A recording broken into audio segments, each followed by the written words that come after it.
Welcome to Food for Thought, the place to explore, celebrate, and manifest a life motivated and defined by unconditional compassion and optimal wellness. Today's episode is zero waste and cruelty-free gift ideas for Valentine's Day or as any romantic gesture. Before we begin, my name is Colleen Patrick-Goudreau. You can find me at joyfulvegan.com, where you can also join me for my online cooking classes or find out information about any of our upcoming vegan trips. As always, if you miss a live cooking class and you're interested, you can always get the on-demand class afterwards, which includes the video recording and recipes. But mostly, this podcast is possible because of support of listeners like you.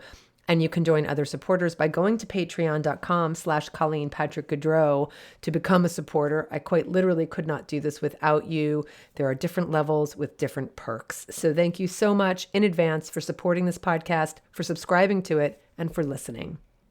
Now, first of all, I want to say that everything I will be suggesting in today's episode can be applied to any day, anytime. I was inspired to do this episode specifically around Valentine's Day, when people think about the typical gifts they give on this romantic holiday. I guess maybe that would be first. Second, then, if you are at all cynical and grumpy about Valentine's Day, that there is even such a thing, that it's not a real holiday, whatever that means, that it's a contrived holiday, which I think all holidays are, that it's just a commercial holiday, well then don't make it be a commercial holiday, that we should celebrate love all year round and not just on one day of the year. Yeah, okay, do that. That it was invented by Hallmark to sell cards, that it makes single people feel bad, etc., etc., etc. Then this episode isn't for you. Having days marked out on our calendars for taking the time to celebrate the people we love, that's a good thing. So stop complaining and make your own holiday to celebrate the people you love. Maybe it's February 15th. I don't know. The point is just celebrate and just relax and enjoy. Now, by the way, did you catch the word cynical? I just said it. That word is an etymology. Did you know that? It comes from the Greek word for dog, but that's another episode. So third, Valentine's Day doesn't have to be just about romance. It's about love. So anyone in your life, anyone you love, anyone you appreciate, you can celebrate Valentine's Day with. So again, broaden the idea. You don't have to feel bad if you don't have a romantic partner. You can apply any of what I'm saying to anybody you want to give a gift to at any time during the year. Yes, I have to qualify all of this because people. So now that we've gotten that out of the way, let's talk about a few romantic or platonic gift ideas for Valentine's Day. Just a gesture of love and appreciation and affection any time of the year.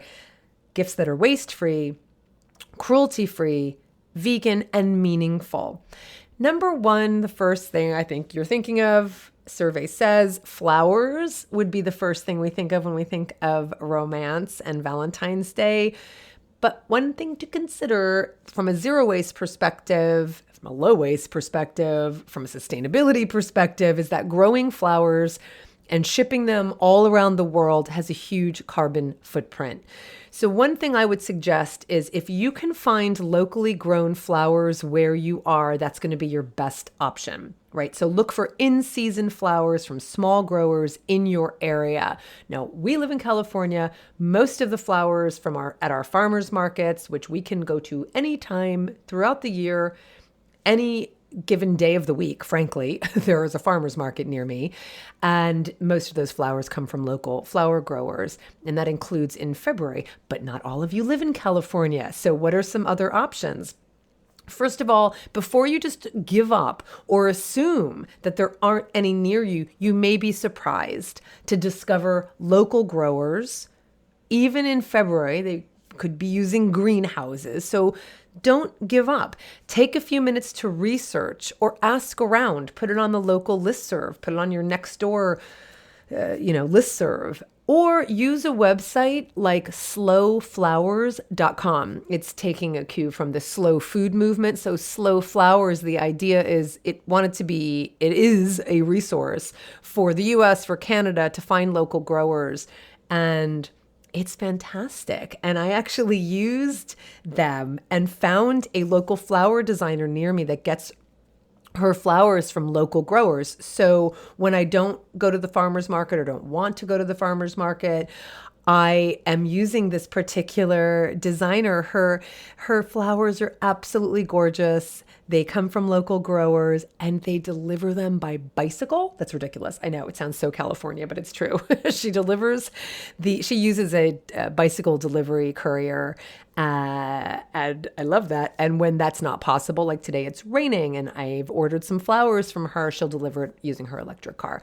So they're called Gorgeous and Green if you're in the Bay Area, gorgeousandgreen.com. But local is really the best way to go. So check out slowflowers.com. That's how I found Gorgeous and Green. And, obviously you're not only supporting your local business, your community, you're also reducing a huge carbon footprint. So think kind of outside the box. And that means also consider buying a plant, a living plant, or a tree from a local nursery that can be kept and loved as a house plant or planted in the ground in the spring. So you've got a tree. And how lovely would that be that someone is thinking of you every time they go outside or they see that tree or they see that plant? Or another lovely gesture would be to give the gift of seeds. So that loved one or your friend or what have you can plant those seeds either indoors, again, for an indoor plant, or in a pot for outdoors, or in the spring, they can plant those seeds in the garden. And then when they grow into flowers, they'll think of you. How romantic is that? How lovely is that? You can obviously get seeds for annual flowers, but I think it's even nicer if you consider some perennial bulbs. So that way they come up year after year and they think of you. Now, if you still would like to buy a bouquet of flowers and you can't find a local supplier either on your own or through slowflowers.com, there are sustainable online retailers like Bouqs, I think I'm pronouncing it correctly, BOUQS.com, Bouqs, like bouquet, BOUQS.com. And by the way, if you are a supporter at $10 a month and above, you do get the transcripts for this episode and all episodes. So all of these resources will be listed on that transcript. So Bouqs, they wrap flowers in paper, not plastic, and they feature the farmers they grow their flowers from. So you can pick exactly where they're grown. You can pick the farmer. You can pick the farm that you want those flowers from to be delivered. So they're just like a 1-800-Flowers kind of website, and they're fantastic. I've used them. That's who we use when we're sending flowers to people, especially, after the loss of a loved one or birthday. We use Bouqs.com for that. And you can pick exactly where those flowers come from. So that's pretty awesome. Also consider the fact that many flowers are grown with pesticides. It's terrible for the earth. It's terrible for the soil. It's terrible for the animals, for the growers, for the pickers, and for the florists who are handling these flowers that have all of these toxins on them. And many commercially sold flowers come from farms where the pickers are paid low wages. They work in difficult conditions. Again, they're exposed to these toxic chemicals. And while organic and fair trade are not perfect labels, those flowers certified, sustainable, pesticide-free, organic, fair trade, they really are our best bet when it comes to labeling and certification. So a place to look for fair trade flowers, albeit not necessarily locally grown near you, I'm trying to give you all options, is Whole Foods, specifically those with the whole trade label. And that guarantees ethical sourcing from third-party fair trade certifiers. This whole trade guarantee is their commitment to ethical trade. So fair wages, good working conditions, ecological responsibility, and also investments in community development. So lots of options, okay? So that's all about flowers. Does that help? Number 2, the second idea. What would you say would be the second thing you think of when you think of romantic gift? Survey says chocolate. But let's broaden that and just talk about consumable gifts. And chocolate is probably the main consumable gift we associate with Valentine's Day. With chocolate, as with many things grown commercially and intensively, there are many considerations, such as how it's produced in terms of environmental impacts, human rights, animal exploitation. So make sure you're purchasing something that reflects your values. My favorite sustainable, cruelty-free brands are Endangered Species, Cho, which is a local chocolate maker and works with farmers directly. That's TCHO. Alter Eco is another one, and Theo. They're all packaged in foil and paper, which means I can recycle the foil and compost the paper. And I can tell my gift recipient to do the same. Now, also consider other consumable gifts that don't leave a trace, right? Meaning that there's nothing left in the end. And so obviously that's anything we can consume or compost or consume and reuse. If you do get a chocolate bar in paper and foil, so for instance, make sure that the paper really is compostable and not coated with some kind of plastic, which is often the case, that if you do recycle the foil, and you should follow your municipality's recycling rules so it truly gets recycled. For instance, and it's hard to know how universal this is. The more I'm doing research on zero waste, the more I'm discovering. But for us, and I think this is pretty universal, you want to make sure the foil is clean. And this is the case with any aluminum, which does have value in the marketplace. So make sure the foil is clean. So, chocolate wrapped in foil, the foil is typically clean, but what if that chocolate starts to melt, right? That's going to soil that foil and that's going to make it contaminated, and then it's going to just go right to a landfill. So make sure it's clean. Make sure it's heavy enough so that it can go through the recycling machine. What that means is if you have just a little tiny ball and you put that in the recycling bin and expect that to be recycled, it most likely won't be, because it's too light and it'll just blow and it won't go through the machine. So start collecting is the wrong word, but accumulating other foil. And again, I'm talking about flexible foil, like aluminum foil, like tin foil sheets, right? Not rigid foil, not rigid tin, not rigid aluminum. So what I'm talking about is as you accumulate more foil from wrappers, and maybe you use tin foil for cooking or baking, then continue to create a larger ball and put that larger ball then, once it's heavy enough that it would be able to go through the recycling machine and flatten out and become reused, recyclable foil, tin, aluminum, then that's the way to go. So just one little single square isn't going to do it. Now, you may recall in the food waste series I talked a lot about the fact that a banana peel, after you eat your banana and you're left with that peel isn't waste. It's not garbage until we throw it away. It's only waste once we stop taking responsibility for it. And that's the definition of waste that I love the most, that which its owner has stopped taking responsibility for. So think about that when you purchase things or give gifts. Is it something you can take full responsibility for once you buy it and once you give it away? So check to see if you can get chocolate in bulk. It might be little chocolate candies or even chocolate chips you can add to a nice glass jar. And there are many chocolate chips in bulk sections that are fair trade. So I'm being consistent with my suggestions here.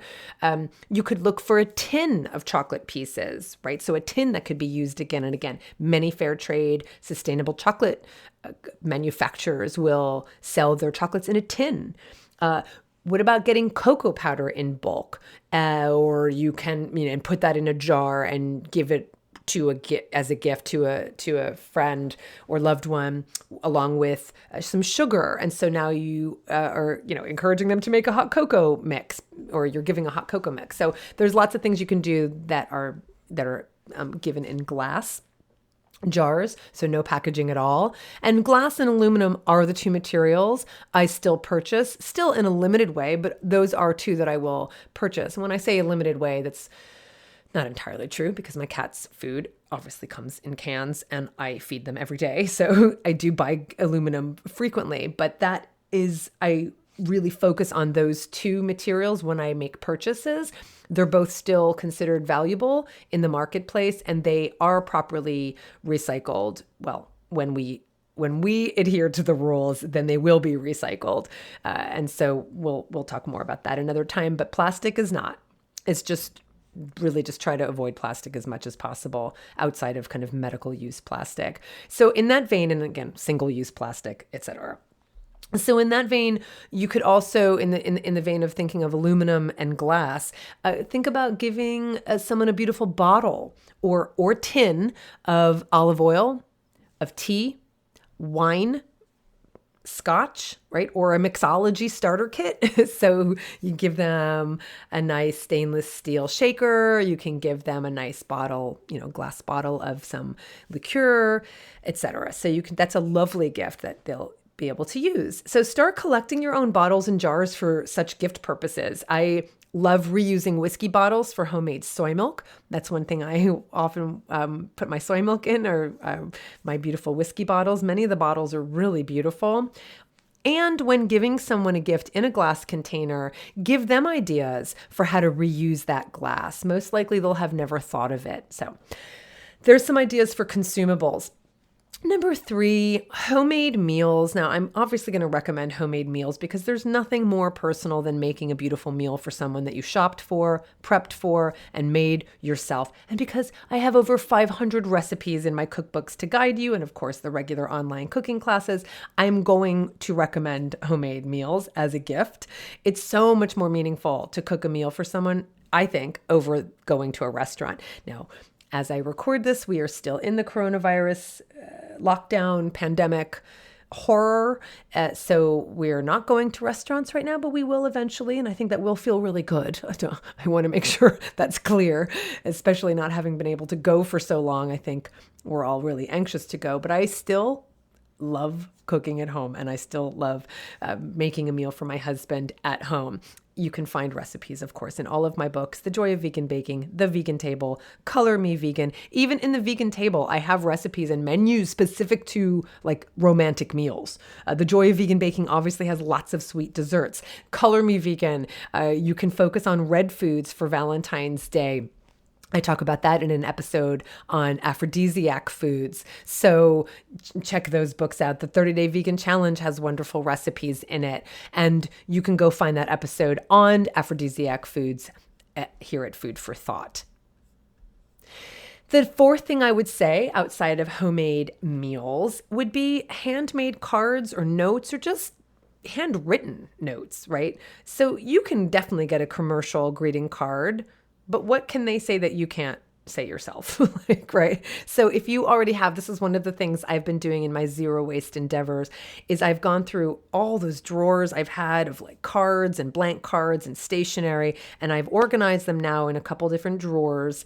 And there's actually Valentine's Day cards that I had gotten over the years just from collections, or animal organizations will, just different nonprofit organizations will often send you cards, that you can use after you've made a donation, right? So you get I have some Valentine's Day cards. I have some 4th of July cards, 4th of July Day cards. So I can use these cards to give to friends, and the idea is that I want to use what I have. I want to value what I have, and I want to use what I have. So why have these cards just sit in a drawer? And I have plenty of blank cards as well, and blank note cards. So I want to use them. I bet you have blank cards sitting around. I bet you have Valentine's Day or, birthday, whatever it is.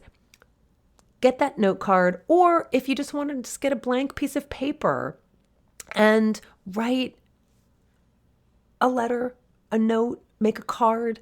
You can also just send an email. The idea is that you extend your words in some kind of medium such that someone else can read them. So whatever works for you. But I do think there's something really special about mailing a card to a friend or to a loved one for any occasion, but especially for Valentine's Day. I mean, especially when we think about friends, we don't really, Valentine's Day obviously is marketed as a romantic holiday, and that's fine. It's okay to take a day to say this is just for romance. But I do think there's something really special about sending a Valentine to a friend. I remember when we were in school and we were very young, even though Valentine's Day was a very stressful day because you were afraid that you weren't going to get a Valentine.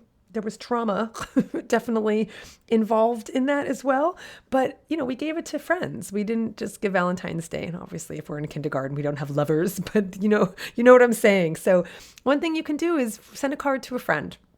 In fact, between now and Valentine's Day, when you're writing in your morning journal, pick 10 friends or loved ones and write down all the things you love and appreciate about them, and write a letter or a card or a note or an email to tell them what you love and appreciate about them and send it to them. Imagine you getting a handwritten card from a friend telling you how much that friend appreciates you and exactly what they appreciate about you. That would be pretty meaningful, right?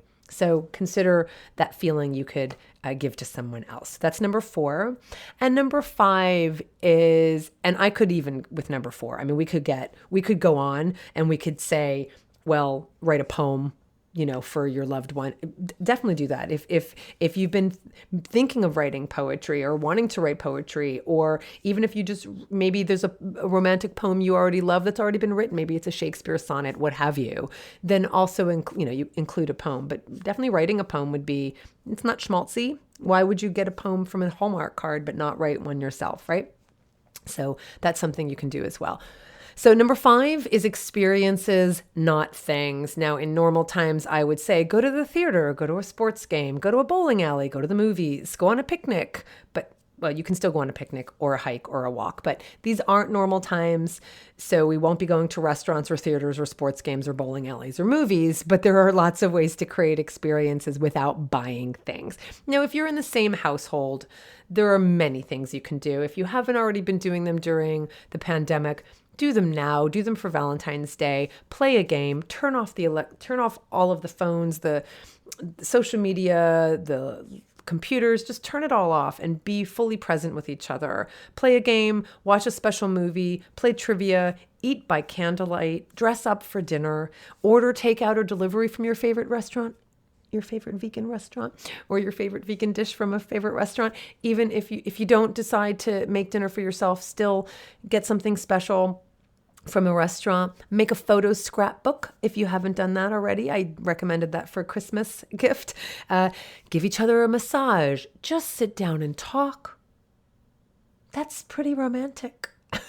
These days, to be fully present without distraction and just sit across from one another and talk, or do it on a walk, or do it on a hike. Recreate your first date. Serve breakfast in bed. Take a class online together. Read poetry to each other. Memorize a poem together. Whip up a special cocktail, right? There's so many things we can do to create meaning in our lives and meaningful relationships, whether they're platonic or romantic. Just don't hurt anyone, including animals and our earth. Keep it simple.